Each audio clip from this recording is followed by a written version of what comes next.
Hello दोस्तों, आप सबों को मेरा YouTube channel the Prince education में स्वागत है। चलिए दोस्तों, आज हम लोग झारखंड की नदियों के बारे में देखेंगे। और झारखंड की नदियों को देखने से पहले हम लोग अफवाह प्रणाली के बारे में जान लेंगे। अफवाह प्रणाली क्या होता है?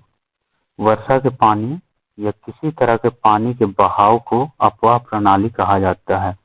अर्थात बहते हुए पानी को हम लोग अफवाह प्रणाली कहते हैं। जैसे नालियों के द्वारा बहते हुए पानी को या फिर खेत खलिहान में बहते हुए पानी को हम लोग अफवाह प्रणाली में शामिल करते हैं। तो झारखंड में अफवाह प्रणाली को प्रभावित करने वाले कारक के बारे में देख लेते हैं। जल की मात्रा, मिट्टी की संरचना, ढाल की तीव्रता, वनस्पति का घनत्व, ये सभी कारक अफवाह प्रणाली को प्रभावित करते हैं। जैसे मिट्टी की संरचना, इसमें हम लोग देखते हैं कठोर चट्टानी अगर मिट्टी जिस क्षेत्र में पाई जाएगी वहां पर पानी का बहाव होते रहेगा, अर्थात पानी नहीं रुकेगा। और जिस क्षेत्र में खाड़ी ढाल पाए जाते हैं उस क्षेत्र में भी पानी का बहाव तेजी से होता है। इसी प्रकार से वनस्पति का घनत्व जिस क्षेत्र में अत्यधिक पाया जाता है उस क्षेत्र में भी अफवाह प्रणाली को प्रभावित करता है। आगे हम लोग देखते हैं, जल संसाधन विभाग के अनुसार राज्य का 1.59 लाख हेक्टेयर क्षेत्रीय क्षेत्र जलीय स्रोतों द्वारा आच्छादित है, जो राज्य के कुल भूभाग का लगभग 2% है। राज्य में 30,169 मिलियन घन मीटर जल संसाधन उपलब्ध है, जिसमें से 25,877 मिलियन घन मीटर अर्थात 86% जल जो है सतही जल है, तथा 4,292 मिलियन घन मीटर अर्थात 14% जल भूमिगत जल के रूप में झारखंड में देखने को मिलता है। अफवाह प्रणाली के अंतर्गत दोस्तों हम लोग नदियों का अध्ययन करते हैं, जलप्रपात का और गर्म जलकुंड का अध्ययन करते हैं। तो इस वीडियो में हम लोग झारखंड की नदियों के बारे में देखेंगे। चलिए देखते हैं झारखंड की नदियां। झारखंड की नदियां बरसाती नदियां हैं, अर्थात बरसात के महीने में पानी से भरी रहती हैं और गर्मी में सूख जाती हैं। एकमात्र सोन नदी को छोड़कर, अर्थात सोन नदी में वर्ष भर हल्का फुल्का पानी रहता है। बाकी झारखंड के और कोई भी नदियां नहीं है जिसमें वर्ष भर पानी रहे। कठोर चट्टानी क्षेत्रों से होकर प्रवाहित होने के कारण झारखंड की नदियां नाव चलाने के लिए उपयोगी नहीं है, एकमात्र मोर नदी या मयूराक्षी नदी को छोड़कर। झारखंड की एकमात्र नदी मोर, जिसमें वर्षा ऋतु में नावें चला करती हैं। झारखंड की नदियों को प्रवाह की दिशा के अनुसार दो क्षेत्रों में अर्थात दो भागों में बांटा गया है, एक उत्तरवर्ती नदियां और दूसरा पूर्ववर्ती या दक्षिणवर्ती नदियां। उत्तरवर्ती नदियों में ये उत्तर की ओर बहती हुई गंगा या सहायक नदियों में मिल जाती है, जिनमें सोन, उत्तरी कोयल, पुनपुन, फल्गु, चानन या फिर पंचानन प्रमुख है, जो कि उत्तर की ओर बहती हैं।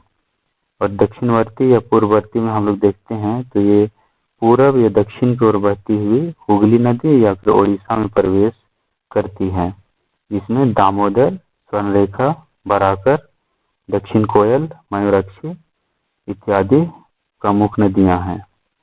तो सबसे पहले हम लोग उत्तरवर्ती नदियों को देख लेते हैं दोस्तों। उत्तरवर्ती नदियों में सबसे पहले हम लोग सोन नदी को देखते हैं। सोन नदी को सोनभद्र, हिरण्यवाह भी कहते हैं।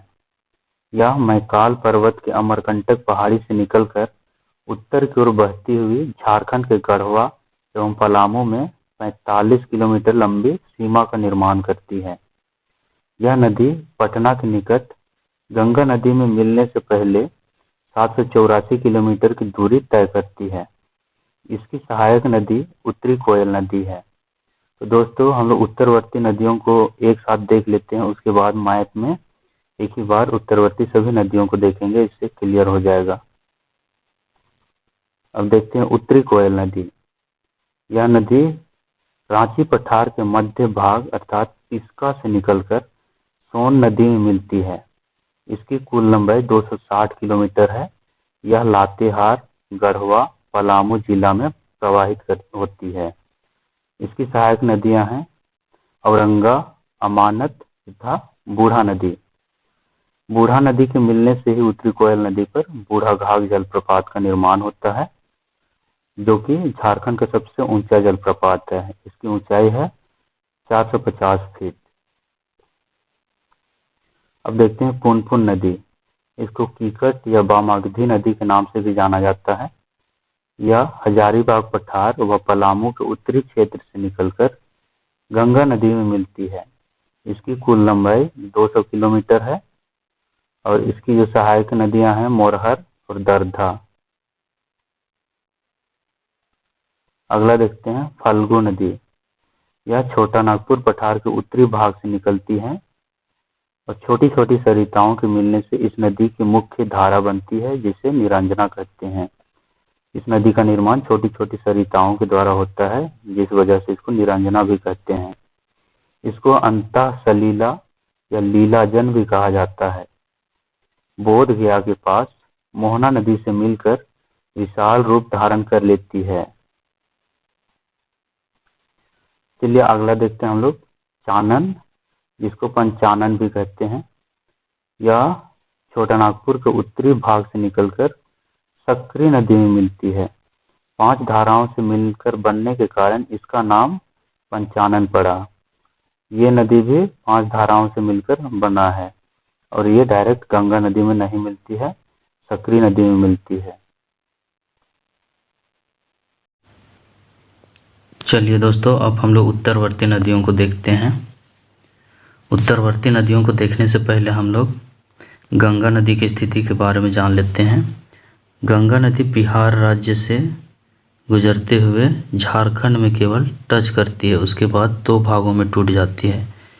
एक भाग इधर चल जाता है और एक भाग इधर। इसको हम लोग बोलते हैं पद्मा नदी।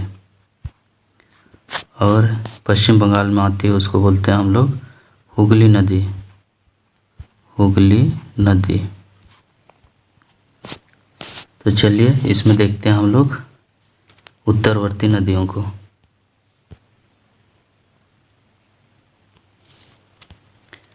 देखिए दोस्तों, सोन नदी अमरकंटक पहाड़ी से निकलकर झारखंड में गढ़वा से पलामू होते हुए गंगा नदी में मिलती है ना। गढ़वा से पलामू के बीच यहाँ पर सीमा का निर्माण करती है वो 45 किलोमीटर का सीमा निर्माण करती है। उसके बाद इसकी जो कुल लंबाई है 784 किलोमीटर। और दोस्तों, ये सोन नदी एकमात्र ऐसी नदी है जिसमें वर्ष भर कुछ न कुछ पानी रहता है, अर्थात ये सूखती नहीं है। चलिए दोस्तों, अगला हम लोग देखते हैं उत्तरी कोयल नदी। उत्तरी कोयल नदी रांची पठार के मध्य भाग से होते हुए लातेहार, गढ़वा, पलामू होते हुए ये सोन नदी में मिलती हैं। इसकी कुल लंबाई है 260 किलोमीटर। और इसकी जो सहायक नदियां हैं, एक नदी है औरंगा नदी, एक है अमानत नदी और एक है बूढ़ा नदी। बूढ़ा नदी के मिलने से यहाँ पर बूढ़ा घाघ जलप्रपात का निर्माण होता है, जो कि झारखंड का सबसे ऊंचा जलप्रपात है। और इस प्रकार से उत्तरी कोयल नदी बहते हुए सोन नदी में मिलती हैं। अगला हम लोग देखते हैं पुनपुन नदी। पुनपुन नदी हमारा हजारीबाग पठार व पलामू के उत्तरी क्षेत्र से निकलकर गंगा नदी में मिलती है ना। गंगा नदी में मिलती है। इसकी कुल लंबाई है 200 किलोमीटर। और ये गंगा नदी मिलने से पहले इसकी 2 सहायक नदियां हैं। एक मोरहर नदी है और एक है दरधा नदी। पुनपुन नदी के 2 हैं सहायक नदियां, एक मोरहर नदी और एक दरधा नदी। अगला हम लोग देखते हैं फाल्गु नदी।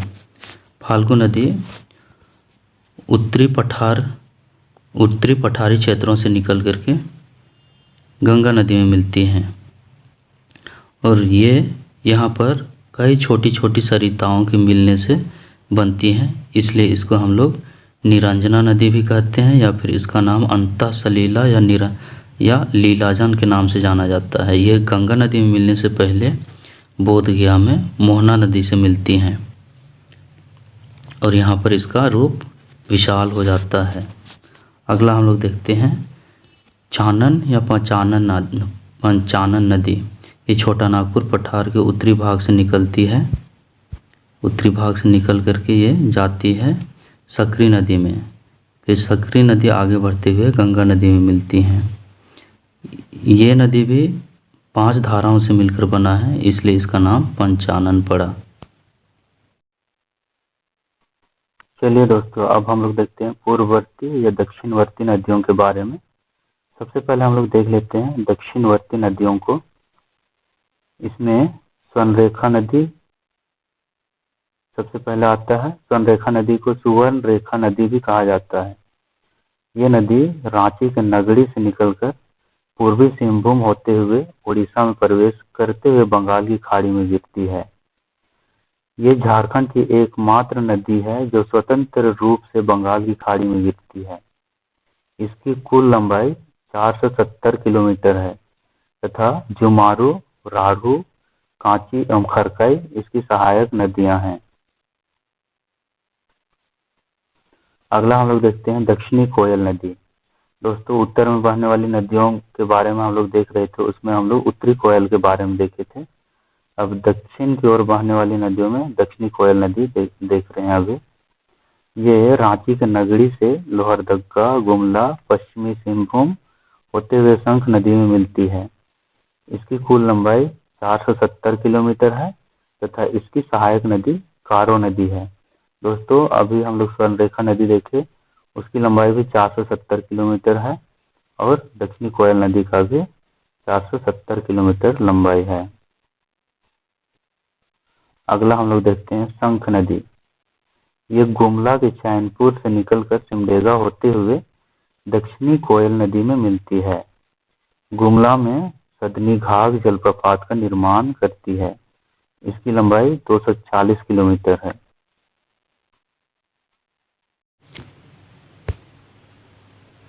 दक्षिणवर्ती नदियों में स्वर्णरेखा नदी सर्वप्रमुख है, जो कि रांची जिला के नगड़ी क्षेत्र से होते हुए पश्चिम सिंहभूम में प्रवेश करते हुए उड़ीसा होते हुए ये बंगाल की खाड़ी में गिरती है और इसकी लंबाई है 470 किलोमीटर और इसकी सहायक नदियां हैं। एक है जुमारू नदी और जहाँ पर जुमारू नदी मिलती है वहाँ पर गेतलसूद बांध का निर्माण किया गया है। उसके बाद इसी स्वर्णरेखा नदी पर हम लोग देखते हैं यहाँ हुंड्रू फॉल का विकास है ना, हुंड्रू जलप्रपात यहाँ पर पाया जाता है। फिर आगे जब बढ़ते हैं तो इसमें राढ़ू नदी आकर के मिलती है और राढ़ू नदी में जोन्हा फॉल पाया जाता है, जिसको हम लोग बोलते हैं जोन्हा फॉल या फिर गौतम धारा भी बोलते हैं। फिर इससे आगे हम लोग देखते हैं इसमें कांची नदी मिलती है। स्वर्णरेखा नदी में कांची नदी मिलती है और इस कांची नदी पर दसम फॉल पाया जाता है। फिर आगे बढ़ते हुए यहाँ पर चांडिल डैम का विकास किया गया है स्वर्णरेखा नदी पर ही। फिर आगे ये स्वर्णरेखा नदी 2 भागों में टूट जाती है, एक खरकई नदी और एक स्वर्णरेखा नदी। और ये खरकई नदी और स्वर्णरेखा नदी के संगम पर यहाँ पर जमशेदपुर शहर का विकास किया गया है। दोस्तों, ये स्वर्णरेखा नदी एकमात्र ऐसी नदी है जो कि स्वतंत्र रूप से बहते हुए बंगाल की खाड़ी में गिरती है। अगला हम लोग देखते हैं दक्षिण कोयल नदी। ये दक्षिण कोयल नदी भी रांची के नगड़ी से होते हुए लोहरदगा, गुमला, पश्चिम सिंहभूम होते हुए ये शंख नदी में मिलती हैं और इसकी कुल लंबाई भी 470 किलोमीटर है। स्वर्णरेखा नदी और दक्षिणी कोयल नदी दोनों का सेम है 470 और दक्षिणी कोयल नदी का एकमात्र सहायक नदी कारो नदी है, कारो नदी। अगला हम लोग देखते हैं शंख नदी गुमला के चैनपुर जिला से चैनपुर प्रखंड से होते हुए सिमडेगा होते हुए ये मिलती है दक्षिण कोयल नदी में। और इस नदी पर गुमला में यहाँ पर सदनी घाघ जलप्रपात पाया जाता है। चलिए दोस्तों, अब हम लोग देखते हैं पूर्व की ओर बहने वाली नदियों के बारे में। सबसे पहले हम लोग दामोदर नदी को देखते हैं। दामोदर नदी को देवनद या फिर बंगाल का शोक के नाम से भी जाना जाता है। ये लातेहार के टोरी नामक स्थान से निकलकर हुगली नदी में मिलती है। ये झारखंड की सबसे लंबी नदी है। इसकी कुल लंबाई 592 किलोमीटर है और झारखंड में 290 किलोमीटर। ये नदी सर्वाधिक प्रदूषित नदी भी है। इसकी सहायक नदी बोकारो, बराकर, कोनार, जमुनिया, कतरी तथा भेड़ा नदी है। इसका प्रवाह क्षेत्र लातेहार, लोहरदगा, रांची, रामगढ़, बोकारो तथा धनबाद में है। अगला देखते हैं अजय नदी। ये बिहार के मुंगेर से निकलकर देवघर, दुमका, जामताड़ा होते हुए भागीरथी नदी में मिलती है। इसकी कुल लंबाई 288 किलोमीटर है। अगला हम लोग देखते हैं मोर या मयूराक्षी या फिर इसको मोतीहारी भी कहा जाता है। ये देवघर के त्रिकुट पहाड़ी से निकलकर हुगली नदी में मिलती है। इसकी कुल लंबाई 250 किलोमीटर है। यह एकमात्र नवगम्य नदी है। कनाडा के सहयोग से इस नदी पर मासनजोर बांध का निर्माण किया गया है।